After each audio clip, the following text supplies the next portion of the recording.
This is a reading from the Gospel of Matthew, chapter 26, verse 41.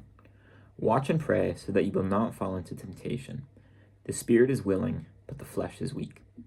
We all know, as a Christian, prayer is important. We all should pray. Jesus teaches us how to pray with the Our Father and the Gospels. But there's a type of prayer I really had never really practiced or tried until recently, which is, it's been amazing. And that's why I'm making this video, is to kind of get this idea out. I will be linking in the description a video that explains it, called The Urgency of Mental Prayer by Gabby After Hours.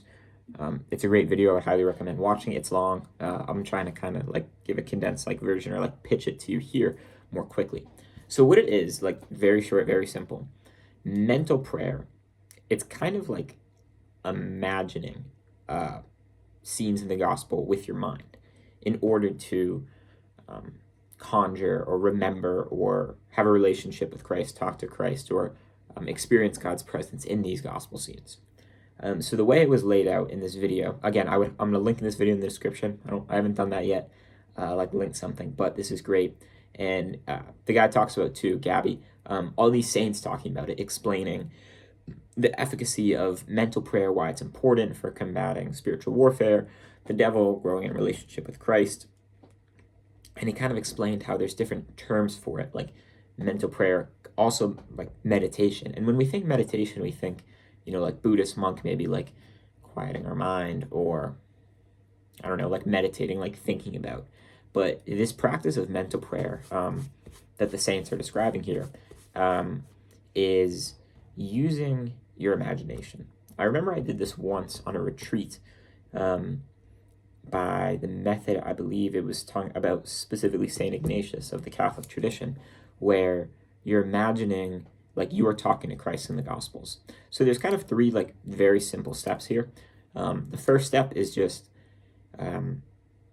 recognizing that you are in God's presence, calling to mind, again, I'm Catholic, so thinking of Mary, thinking of my guardian angel, and then thinking of St. Michael, all kind of behind me, surrounding me, St. Michael wrapping his wings around me, protecting me from distraction. And then invoking the Holy Spirit to help me pray. And then the second and kind of main part, or how I would describe it, is picturing the gospel. So we're going to do that now to make it kind of simple. So you're imagining that, we'll do Jesus walking on water, that you're on the boat with the disciples. It's kind of stormy. I think it's the dawn in the Gospels. And you see a white light walking on water. And the white light kind of comes closer, and you recognize it's this guy, Jesus. You'll picture him how you want. He's walking on the waves. And he's like, Peter, come to me. Peter jumps out of the boat. And to your astonishment, Peter begins walking on water. And then eventually Peter looks at the waves. He gets worried. He looks back. He takes his eyes off Christ, and he begins to sink.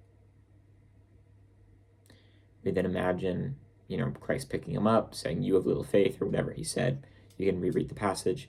And then, so that's kind of the passage laying it out. And again, you're using your mind, and it's okay to use I don't know if you think of a ship, maybe a pirate ship from a movie. That's kind of what I was thinking of. But using images that you already know. However, you may imagine Jesus, Peter, you may imagine waves, all differently. And then the point is, once you get to a point where you're talking to Jesus, Lord, why did he sink? What can I do to not sink? What are the waves and the distractions that I look upon in my life that make me sink? Is to listen. And we're sort of using our minds and our imagination to facilitate an encounter with Christ. That is the point. Just real quick so I don't forget, the way this guy, Gabby Castillo, again, highly recommend him. I read his book on the Rosary. I'll link this in the description. 3 quick steps, which I talked about, an act of faith in the presence of God, God, I know you're here. Holy Spirit, help me pray. Then considering the scene, and then kind of just ending with a short prayer. But I'm kind of a very analytical, I like to use reason. I study psychology. I kind of like to know why or how things work. And compared to other types of prayer, like saying an Our Father, a petitionary prayer, a prayer of gratitude, mental prayer is sort of this idea of imagination and prayer is sort of confusing to wrap our heads around. It can feel, or for me at times, it feels sort of superficial. Not real. It's in my head. Jesus didn't actually say this, or didn't actually do that. So there's a quote I've never read Harry Potter, but it's from Harry Potter, which says, "Of course it's happening inside your head, Harry, but why on earth should that mean that it is not real?" Of course it's happening inside your head, Harry, but why on earth should that mean that it is not real? So this way to strike up a conversation with Christ, of placing yourself in a gospel scene, talking with Christ, is not biblically accurate. It didn't actually happen. It is in your mind, but we must recognize that Christ is with us always, and God is with us always. And using our minds and our intellect to picture something and to use our imagination is a way to encounter Christ. What was I going to say? And it is sort of difficult to wrap your head around. Sometimes you'll feel this is what I meant to say. In that example of praying with Jesus walking on water, and you're asking Lord, Peter sinks begins to sink because he takes his mind off Christ to the waves. Metaphor, anxieties, worries of life. You may ask Christ, Lord, what are the waves that distract me from you? And you'll think about it, and you'll wait for Jesus to speak. And it's not exactly words you may hear. You may not hear Christ exactly, but you may flash through your mind something's going to come to mind, I don't know, obsession with money, or obsession with looks, or obsession with your friends, or something like that. And it'll resound in your heart. It's not spoken.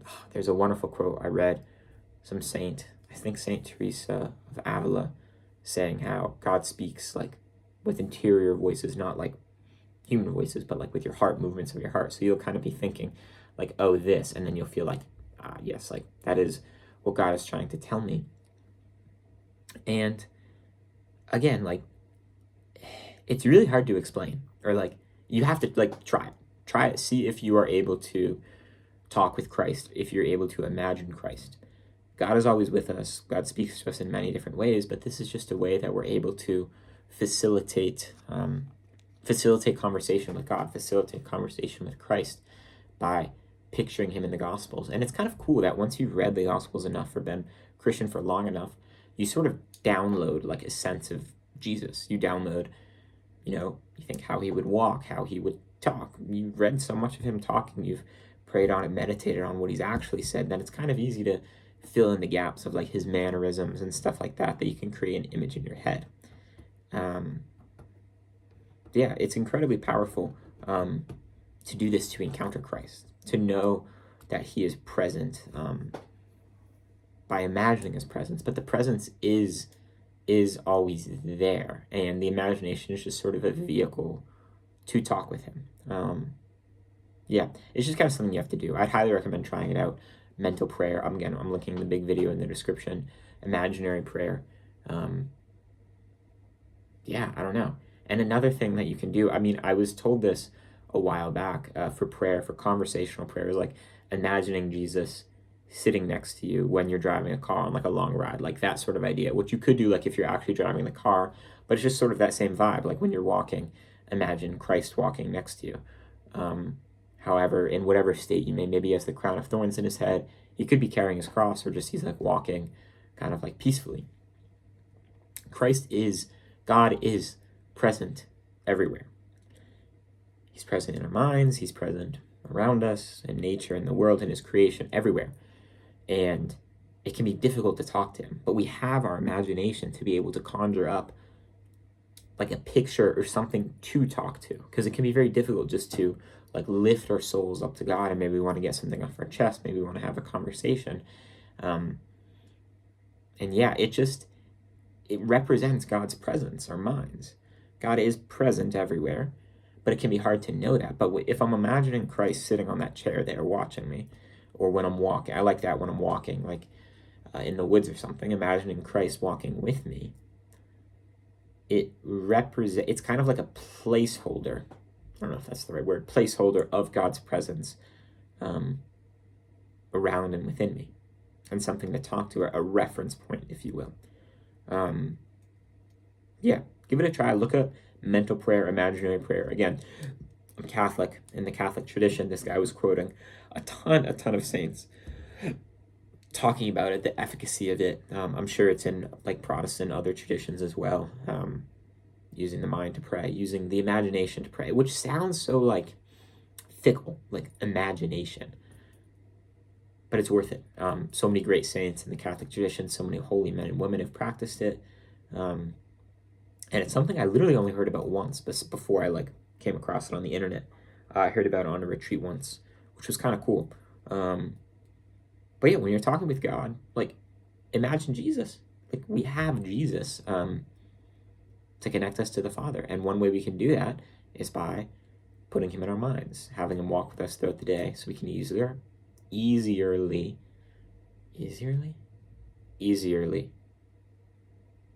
more better, just talk with God through Christ, picture Christ in your mind, use the Gospels, ask for the Holy Spirit to come upon you, the intercession of the saints to guard you from distraction.